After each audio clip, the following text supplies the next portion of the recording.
Go ahead, make my day, Mr. Trillanes. Sabihan mo. Sige ka lang, ngak dyan ng ICC. Sige. Go ahead. Kahit sumama ka pa, mag-serve ng warrant. Sumama ka. Ikaw mismo magpusa sa akin. Pero what can I do? I am just doing my job. Siguro kung meron akong hidden agenda na pabagsakin ang rehimeng Marcos, na gusto kong pabagsakin through this hearing, ayan, ibang usapan yan. But my God, that is not my agenda. Hindi po yan kasama sa agenda ko. Ang akin dito ay katotohanan patungkol sa PDEA leaks para mahinto natin yung mga leakage na yan.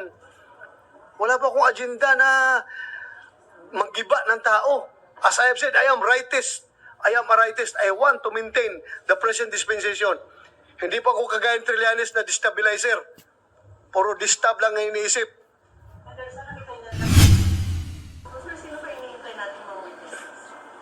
Si Atty. Paquito Ochoa, yung management ng Rockwell, ano yung kondo na yan, pangalan? Rizal Towers. Well, kunin natin yung confirmation nila. Pero inamin naman din ni Maricel Soriano na sa kanya yung unit na yon. At that time, 2012, sa kanya yon. So, confirm yung 46-C, sa kanya talaga, at siya ang occupant na yan ng tower na yan. Pero bininta na daw niya. Forgive me if tingin nyo, hindi ko masyadong nadidikdik si Maricel Soriano, ha? Kasi nakikita ko kasing beritin siya, nanginginig siya ng pagdating niya. Pag mamaya, kung diniinan ko rin masyado yung questioning, hinimatay doon sa hearing natin, what will that make of me? Sabihin na, ruthless chairman yan. Walang pakiramdam sa tao na kinatatanong niya. Kaya ako, nagiging gentle ako sa kanya. What is important is sinabi niya na kanya yung unit at siya ang occupant ng condo unit doon sa Rockwell na nagiging subject ng casing and surveillance operations na nakalagay doon sa pre-ops na ginawa ni Morales. In what task? Ang alam ko yun, yung essence of the Well, ang drug use, malayo masyadong, kung gusto natin yung drug use, i-convict natin beyond reasonable doubt. Doon na sa korte na yan, naabot yung, kasi tayo dito, we are conducting an investigation in aid of legislation. Hindi po tayo nagpipinda ng tao dito, hindi po tayo nag-aakusa or nagkukundina ng tao for drug using. No. Ang atin dito is para makakamap tayo ng policy. This is in aid of legislation. Ano na yung nakita natin? Hi guys, magandang araw sa inyo lahat. Ito po ang inyong lingkod, si DIY KKB Informative.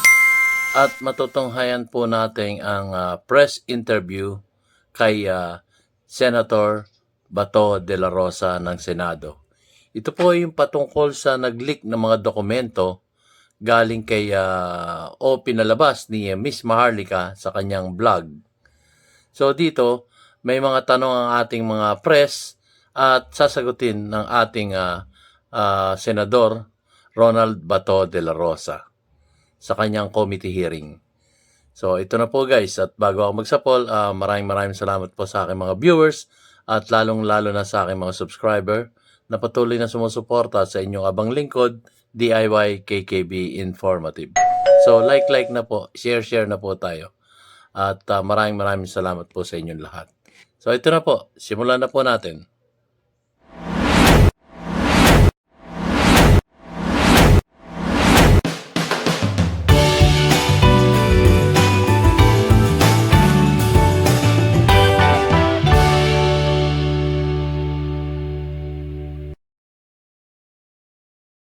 Hindi ko daw didiinan yung investigasyon na ito.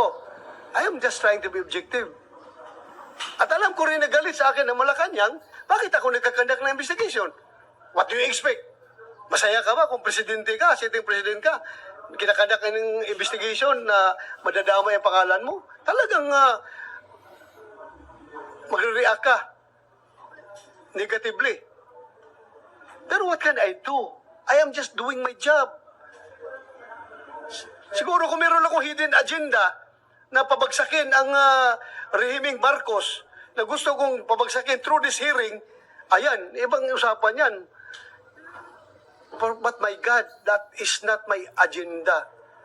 Hindi po yan kasama sa agenda ko. Ang akin dito ay katotohanan patungkol sa PDEA leaks para mahinto natin yung mga leakage na yan.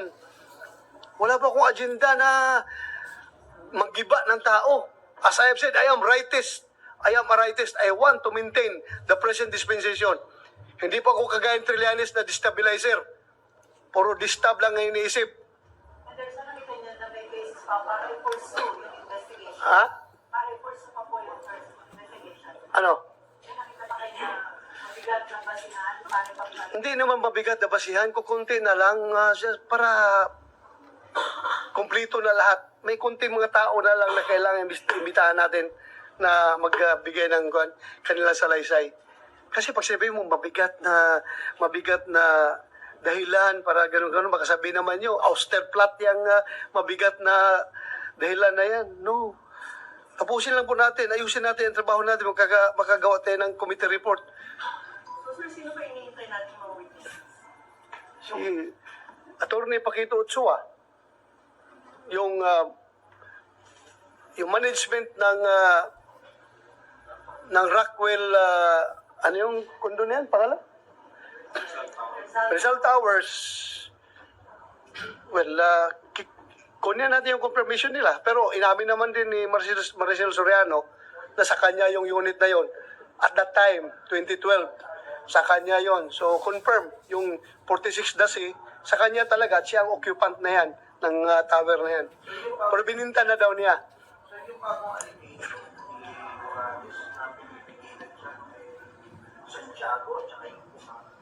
Yun, ipapatawag natin. Tama pala. Kasama yan sa ipapatawag natin. Yung si Kumar at saka si Santiago. Sir, gusto niyo si Senator. Pati si General Serapio. Kasi retired na. Sir, na-mention si First Lady. Do you think nag-intervene si First Lady para? Malaman natin yan sa next hearing. Malaman natin. Sinabi ni Senator Jinggoy, parang nag-doubt siya dun sa personality ni Morales. And then sinabi ni Senator Cheese na parang we're getting out of what we are supposed to discuss. Parang your take on that. I am taking their advice seriously. Mga magagaling yan na senador. I am thankful for their advice and their inputs. Otherwise, kung hindi sila concerned sa akin at sa committee ko, wala sila pakialam. Bahala ka dyan kung ano mangyari sa iyo. At least, tumulong sila. Nagbigay ng input si Senator Chis Escudero. Ano sinasabi niya, sir, yung parang death as June, parang pagpatay na yung tao na kinukuha mo, wala nang bearing yung sinasabi mo. Apparently yung kay Carapan, yung sinasabi ni Morales. Well, for purposes of, since nasabi niya, gusto natin lang ma-confirm. Pero nobody can confirm or deny dahil nga patay na si Gadapan, di ba? Sa batas, hindi So- wala nang bearing yun. Wala nang bearing pero since nga nabanggit niya, dahil, alam po, operation yun pinigilan. So, dapat malaman natin yung background, bakit. Last na, di ba parang internally, PDEA lang parang season yung nangyayari. Hindi sa... Does it warrant pa rin yung Senate investigation when in fact sila hindi magka-sundo? Well, as I have said, under my mandate, yung aking oversight function over PDEA, kaya nag-imbestiga tayo.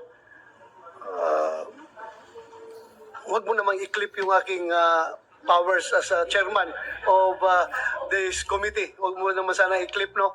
Pero concern lang tayo. And the people deserves to know. And the people deserve to know. Check na yung sa kay Maricel Soriano. You only asked about allegations of courageous, pero never natin pinatulan yung allegations or alleged information na magkasama sila ni BBM na nag-cocaine. Hindi ko na nabanggit. Basta okay na sa akin na kinonfirm niya nga siya occupant noon at dininay niya na hindi totoo daw yung yung informasyon na gumagamit siya ng cocaine. Pero nung tinanong ko rin siya na yung mayroong, di ba, nabalita no, na may dalawa siyang katulong na lumayas dahil binugbog daw niya dahil sa kanyang paggagamit ng cocaine, sinabi nung mga katulong, di ba? Well, dininay niya. She has the right to deny. Sir, categorical ba yung denial niya? Kasi parang tanong nyo lang, yung masasabi mo dun sa nag-game na documents na nag-grab yung name niya. Parang sinabi niya, hindi ko yun na parang sa inyo. Tapos natanong. So, para sa inyo, denial yun. Sir, Forgive me, tingin nyo, hindi ko masyadong nadidikdik si Maricel Soriano ha, kasi nakikita ko kasing beritin siya, nanginginig siya nung pagdating niya. Pag mamaya kung diniinan ko rin masyado yung questioning, hinimatay doon sa hearing natin, what will that make of me? Sabihin na, ruthless chairman yan. Walang pakiramdam sa tao na kinatatanong niya. Kaya ako, nagiging gentle ako sa kanya. What is important is sinabi niya na kanya yung unit at siya ang occupant ng condo unit doon sa Rockwell na nagiging subject ng casing and surveillance operations na nakalagay doon sa pre-ops na ginawa ni Morales. and what does that mean na merong Morales sinabi? That adds credence to the claim of Morales na siya talaga gumawa noon. Tama yung ginawa niya. Dahil inamin naman ni Maricel. Si Maricel ang subject doon. At saka si politician Bongbong Marcos.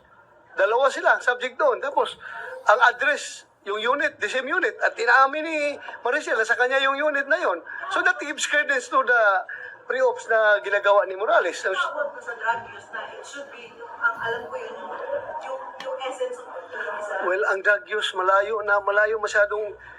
Kung gusto natin yung drug use, i-convict natin beyond reasonable doubt. Doon na sa korte na yan, naabot yung... Kasi tayo dito, we are conducting an investigation in aid of legislation. Hindi po tayo nagpipinda ng tao dito, hindi po tayo nag-aakusa or nagkukundina ng tao for drug using. No. Ang atin dito is para makakamap tayo ng policy. Business in aid of legislation. Ano na yung nakita natin pa? Dagdagan yung punishment, yung penalty doon sa mga tao na gumagawa ng leakage ng mga classified documents. Mayroon tayong dalawang batas na in existence ngayon, Penalizing Such Act, yung Graft and Corrupt Practices at saka yung Graft and Corrupt Practices Act and the Code of Ethical Code of Conduct and Ethical Standards of Public Officials and Employees.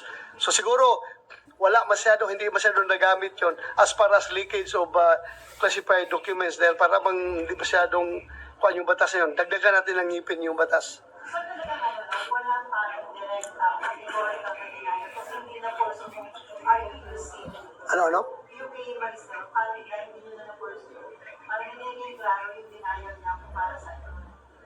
Klaro man na denial niya na nag-deny siya. Nag-deny. Gusto mo, i-contempt natin siya for lying? Wala man tayong ebidensya to the contrary. Information lang naman yun coming from a confidential informant na merong drug use na nangyayari doon sa unit niya, sa condo unit niya. So, hanggang doon lang tayo talaga. Sir, mas naman yung risk ka rin kasi kasi na-offer doon ng Morales na how about the government executive session na may Oo. masabi na lang kasi Ay, wala rin siya. Sabihin lang niya, kuha lang daw. Yung kasarian lang. Yung gender lang nung informant.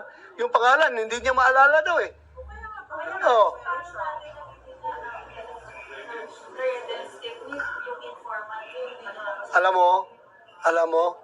Alam ko, kaya nga tinatanong ko sa kanina eh, sa amin mga operator, lalo-lalo na pag drug operator ka, it is a mortal sin na ilaglag mo yung confidential informant mo dahil mawawalan ka na ng kredibilidad sa yung confidential informant. Kaya alam ko, duda ko lang ito ha, this is my opinion. Tinatago lang niya yung pangalan nung ayaw niyang sabihin dahil naawa siya sa informant. Ayaw niya ilaglag. Hindi nakakaya yung Morales kasi yung congressman na initindig na siya. questionable yung credibility. Nandyan na yan. Questionable yung kanyang pagkatao dahil nga dalawang beses siya na dismiss sa serbisyo. Pero pagdating doon sa punto, yung papel na yon, hindi mo rin pwede siyang sirain na he's not telling the truth.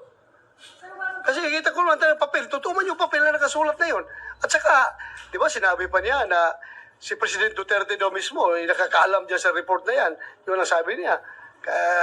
President Duterte keep on telling that. Pero ayaw ko nang hantong tayo, aabot tayo mag-imbestiga ng mga aabot pa tayo doon. Mapolitika yung ating hearing. Ano yung opinion ni Senator Bugoy na kaya na tingin daw na baka si Morales na naman yung Nang? siya, it's Morales. Posible. Pwede ha. I am not telling you na hindi siya, pero pwede rin. One of the possibility. Posible rin ibang tao. Sir, ibig sabihin, hindi rin siya off the hook sakaling magkaroon ng kaso. Yeah, kung ma-prove natin na siya, then he's not off the hook. Sir, halimbawa yung access niya, walang credibility, nalaman niya, hindi niya lang may puro kasi possible na kamali yung access. Anything can happen. You can imagine whatever you want to imagine. But the fact remains that as far as I'm concerned, yung papel niya na pre-ops at saka yung authority to operate, kung ako tanungin niyo, totoo talaga yun. Ang tanong lang ngayon ay kung sino ang may hawak ng papel na yun, sino nagtago at sino nagkalat sa media. Kasi, Ha? ano ba yun? O nag-leak na. Hmm. So, ano may violation doon kasi hindi in-honor yung confidentiality. Yes. May panagutan yung nagkalat yan. Sir, kasi di ba yung media, minsan nakakakuha kami ng leak information that Oh. eventually nagkakaroon ng changes in policy. So baka hindi mo masyadong makikip naman yung pwede namin makuha ang storya kung magkakaroon ng legislation against leakage of documents. Well, tingnan natin kung ano i-sacrifice natin. Dapat may balance dyan eh. Alam mo, dapat yung inyong karapatan, freedom of the press ay ma-preserve. At the same time, yung national interest at national security ng ating bansa ay ma-maintain din. So, tingnan, we will strike a balance in our crafting of policies. Titingnan natin kung paano natin i-balance yan. Ha? I am not telling you that I'm going to sacrifice your right to freedom of the speech, freedom of the press. No, babalance natin, tingnan natin yan. Kaya nga, tayo, dadaan pa yan sa matinding debate. Mamaya, patawag yung Senate hearing pa narakuha ko ng leaked documents. Diba? Kaya nga, mag-ingat ka rin. Ingat ka rin. Oh, mag-ingat. Mag-ingat para hindi ka rin magka-problema. Tingnan mo lang. Oo. Sir, sabi ni Senator niya, ilalabas na po yung warrant of arrest. Sige nga! Sige! Saan yan? Saan yan? Sige! Sige, palabas niya! Sige! Di ba pareho kayo mayor ni Sen Trillanes? Ha? Pareho kayo Facebook. Pareho kami. Wala bang banda mong brothers, yung mga ganun situation? Ewan ko, baka ibang brothers ang gusto niya. Ha? Ibang banda. Ibang banda siguro gusto niya. Bakit ganyan yung ugali niya? Sir, dito sa nangyayaring development, hindi ka ba nag-worry? Parang umiinit yung banggaan ng mga pro and anti-Duterte at Marcos. Kahapon, may nag-rally dito ng mga pro-Bongbong, may naman anti. So, ano nakita niyo dito? Mas kitin ba ito? Anong pwedeng worse na mangyari? Well, I am not expecting something worse to happen. Because from my end, I have no hidden agenda na this thing will come to worst. Wala po yan. Kaya I am confident na after this investigation, okay na. Okay na po? Okay. Oh. Ha? Titingnan ko. Together with Trillanes, sir. Titingnan ko. Tingnan ko. So, hindi ka na-worry ma-affect naman ang iyong candidate? I serve at the pleasure of the people, of the Filipino people. Kung ayaw nila yung ginagawa ko ngayon, then so be it. Wala tayong magawa. Hindi nila type yung ginagawa kong investigasyon, okay lang. Okay lang. Hindi ako mamimilit. Bakit ako mamimilit kung ayaw ninyo? Di ba? Ang akin lang naman is gampanan habang inilik niyo ako bilang senador at chairman ng Public Order, Committee on Public Order and Dangerous Drugs, gampanan ko yung aking mandato. Trabaho ko yan. I don't want to be branded as somebody who is remiss on his duties as the chairman of this committee. So, yun lang po sa akin. Kung ayaw nyo, kung tingin nyo, hindi maganda yung ginagawa ko, as I've said, I leave it up to the people. Kung ayaw nyo, wala akong problema. Uuwi ako ng Davao at mag-relax ako doon. I will play with my apo. Wala po. Wala po kong worry dyan. Ha? Sige, walang problema. Palit siya. Dati naman sa senador eh. Pwede siya pumalit. Walang problema. Anong ginagawa ng taong bayan? Kung sinong gusto nila. Naisip niyo po ba o na-anticipate na bago kayo nag-conduct ng hearing, pwedeng pasukan ng politika talaga? Nakikita ko yan. Pwede, posible. Maraming sasakay dyan. Basta ako, from the very beginning, I was telling myself, please maintain your moral compass. Please maintain your objectivity. Huwag kang magpadala kahit kanino. Ha? Nakita mo ngayon mga insinuation ni Maharlika. Ay Maharlika is known to be nasa kabila, di ba? Against Marcos yan siya. Pero nakita nyo na nagalit ako sa kanyang insinuation, di ba? So, sana naman, huwag niyong kulayan yung aking trabaho. Ako, trabaho lang po ito. Walang personalan at walang politikahan. As your chairman of Public Order and Dangerous Drugs, it is my sworn duty to investigate this issue. Yun lang. Maraming salamat. Thank you, ha? Ayan po guys, so natunghayan na natin si Senator Bato de la Rosa, si Senator ng Committee on Dangerous Drugs. So, mapapansin nyo, siya ay talagang for aid of legislation. Hindi siya para mag-akusa ng isang inibitahan nilang tao doon sa Senado. Kasi nasanay tayo nung yung mga hearing na talagang ipinahihiya yung mga guests nila o yung mga inimbitahan na lang mga sources.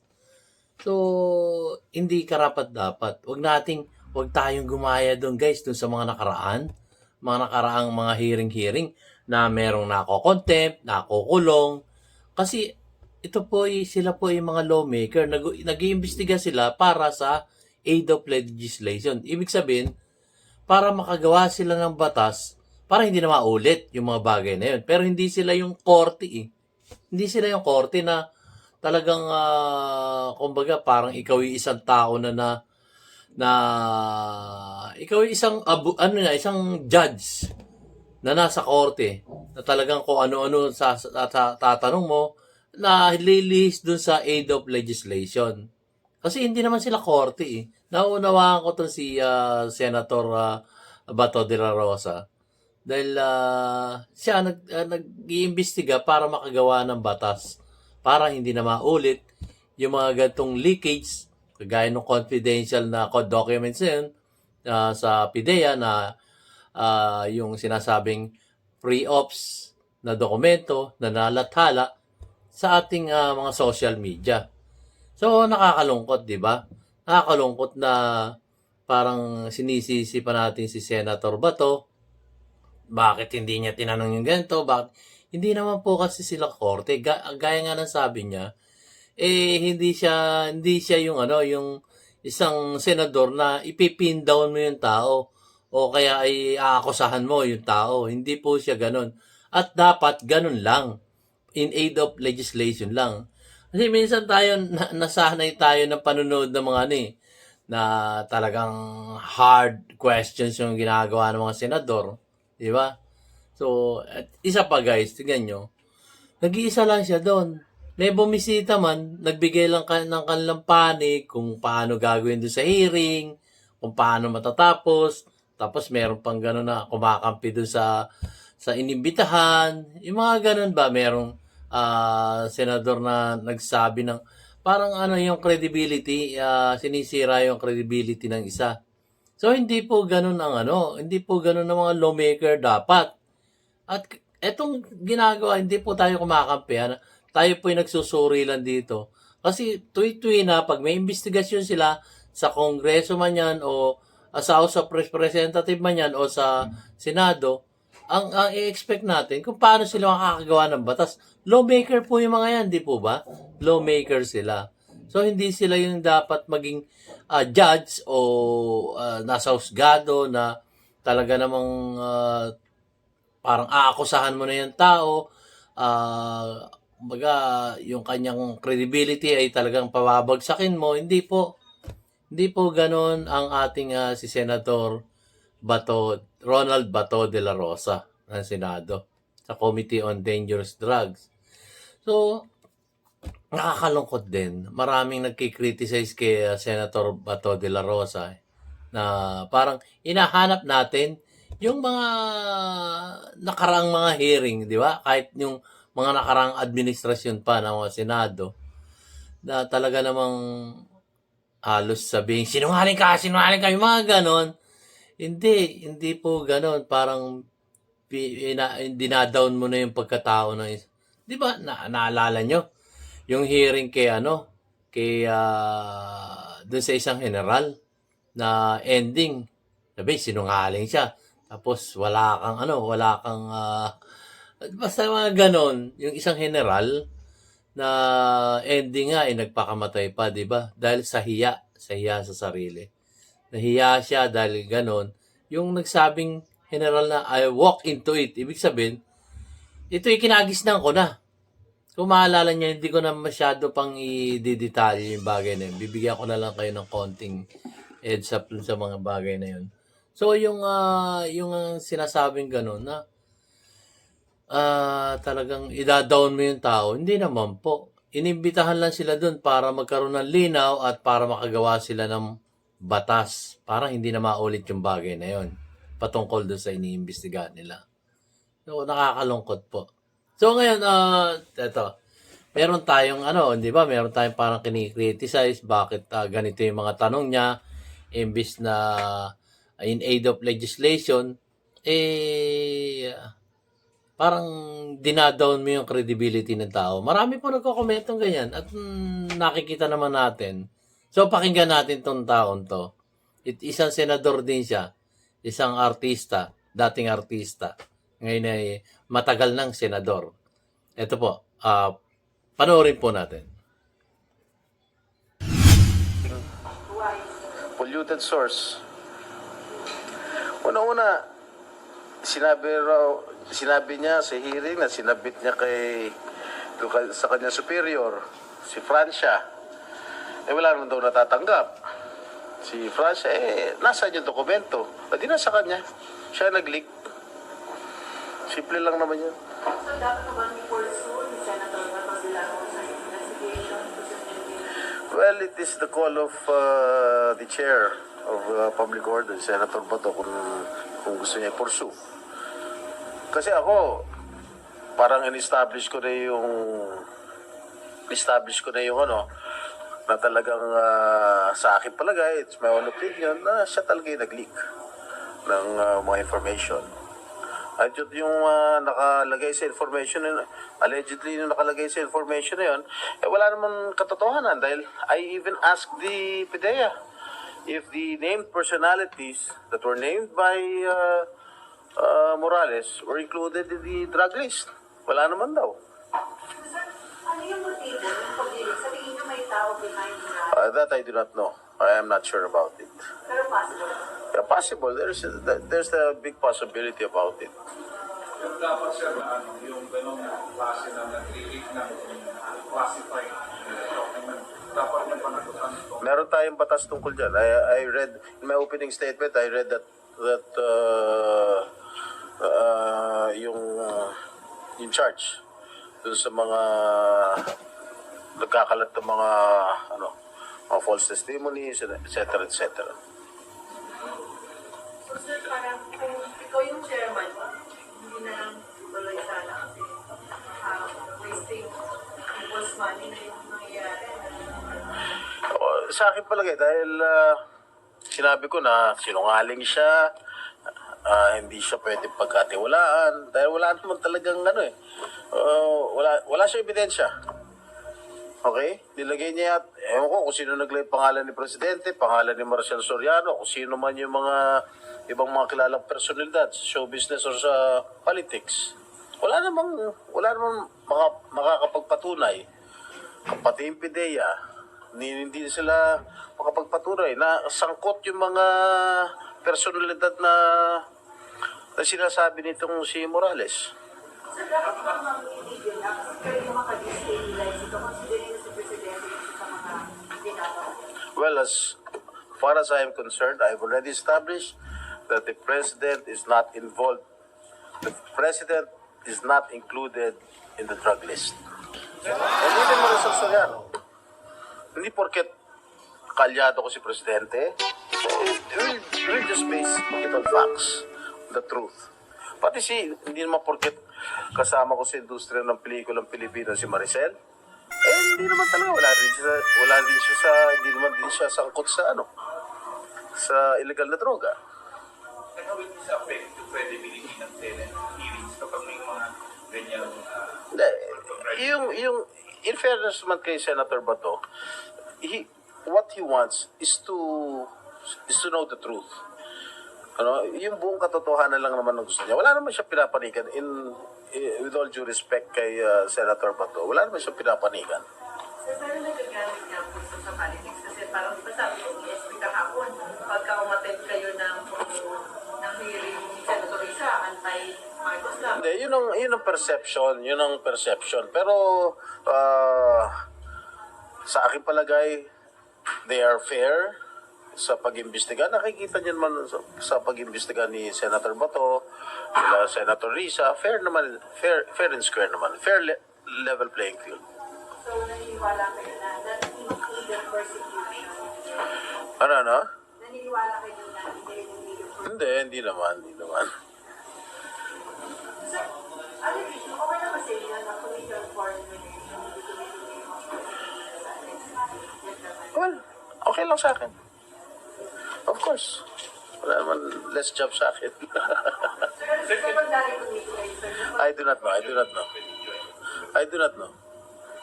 kanina sa hearing Hindi ko alam kung ni-refer sa Committee on National Defense as a secondary committee. Ni-refer ba? Baka primary committee yung Committee on Foreign Relations. kanina sa hearing ni Senrita sa Pogo, yung na-read down na Pogo Hub sa Bamban is being used din to conduct surveillance at nagagamit sa hacking ang government website. Well, I am not privy to it, but the information that reached my office is that the owner of the Pogo, the biggest Pogo yata in Banban Tarlac, is a politician. So guys, iba na yung pinag-uusapan nila at narinig niya si Senator Jingo Estrada kung ano yung kanyang panig patungkol dun sa mga sinabi niya dun sa hearing. So, di ba? Maghahanap na lang, naghinahanap kasi natin yung yung mga nakaraang hearing na talagang wala na sa aid of legislation. Pero ngayon, ang gusto ni Senator Bato de la Rosa ay in aid of legislation ay hindi sila korte para akusahan yung tao. So guys, pahabol. Meron pa pala. Meron pa. Etong isang kaalyado ng ating presidente na ngayon ni Senate President. Ito po. Today sa committee ni Senator Bato, we were monitoring the committee hearings being conducted by the Committee on Public Order, and very serious accusations have been made. Whether they have merit or not, it's a whole other matter. While certain claims were made, documentary evidence is yet to be presented. There were no pictures, no corroborating testimonies. In other words, this was solely based on a testimony of one person based on what appears to be hearsay evidence.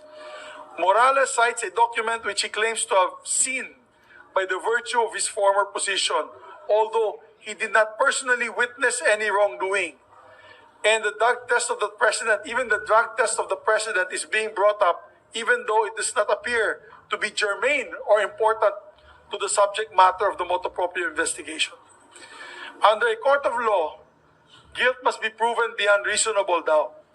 While legislative inquiries are very liberal in terms of adhering to rules of evidence, it is our opinion that hearings should aim to ferret out the truth using evidence and facts. Otherwise, the faith of the people in legislative inquiries in aid of legislation may be diminished, especially when it comes to reputational damage to other parties. There have been instances where statements were made in legislative inquiries only to be recanted before the courts later on. We do not want a repeat of that. We respect, let me repeat this, we respect the committee's right to perform oversight functions in aid of legislation. However, we just like to remind our colleagues to be very careful not to use the hearings in aid of political persecution.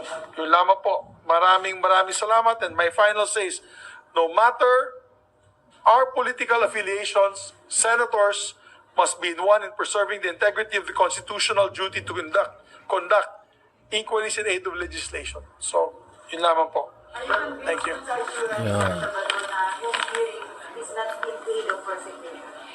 I trust Senator Bato. Nag-usap kami kahapon. Kinumit niya sa akin na hindi ito magiging political witch hunt. Yun nga lang, pero kanina nung pinanood ko yung hearing, mukhang yung mga witness nila ay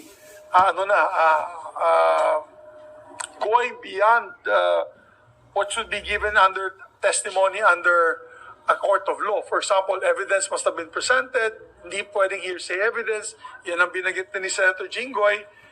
Mahirap yung hearsay evidence eh. Kung if we accept hearsay evidence, marami po tayong matatanggap dito na witnesses na gano'n na lang, gagawa na lang sila ng storya na narinig nila galing kay Juan de la Cruz na ito ay gumagawa ng ganito, ito ay nagpatay ng tao, ito ay nagnakaw. Kailangan meron tayong direct evidence, facts that we can present. It has to be a preponderance of evidence to be able to come up with the right answers and conclusion to this case. Kaya, ang akin lang dyan, mag-ingat lang tayo, huwag po tayo magpagamit for political persecution. This goes for every committee hearing, ha? Hindi lamang ito. Alam ko, magkakaroon committee hearing dito sa gentleman's agreement. Ganon din.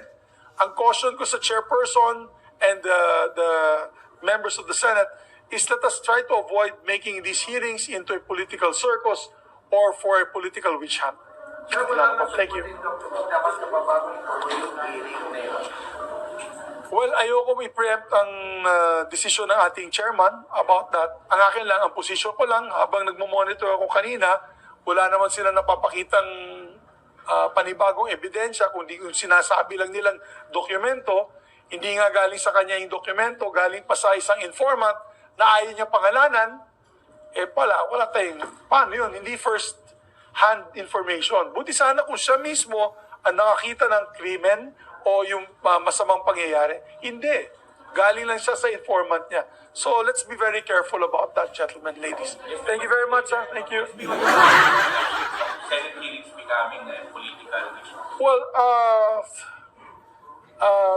we could lose credibility as an institution. Maraming magagalit sa amin, unduly, of course, undue anger and resentment to the Senate by different political clans and parties na ayaw naman na natin mangyari. Unang-una, makakatulong ba ito para sa pag-resolba ng problema ng inflation sa ating bansa na mahal na bilihin? Sa tingin ko hindi. Makakatulong ba ito para angat natin ang kahirapan, mawala ang kahirapan at maangat natin ang ating mga kababayan sa kahirapan? Sa tingin ko hindi. Ito po ay makakababa ng presyo ng kuryente sa ating bansa. Sa tingin ko po ay hindi. Pero binibigyan po natin karapatan ang ating mga chairpersons at committees to do their function, oversight functions para sa komento natin guys. Ayun, sinabi niya, kung makakatulong ba ito sa inflation rate? Sa tingin niya, hindi. Makakatulong ba ito sa yung mga bilihin natin na nagtataasan? Sa tingin niya, hindi. So, totoo naman yung mga sinasabi niya. Kaya lang, ang tagal na eh. Ang tagal na. Bakit hanggang ngayon, ang dami ng mga administrasyon dumaan hanggang sa kanila. Ganun pa rin. Etong si Senator Mig Zubiri, matagal na rin to senador. Ang di ko maintindihan, anyari doon sa inflation rate hanggang ngayon hindi pa rin na sosolusyonan. Yung mga, ang minimum nga ngayon guys, magkano minimum ngayon? 574 ba? Sasapat ba yun? Sasapat ba yun? So, yun yung sinasabi ko na nasaan yung solusyon? Nasaan yung solusyon? Kasi ang sinasabi niya rito, ito po nagsusuri lang po ako dito at nagbibigay ng reaksyon at komento, nasaan na yung solusyon?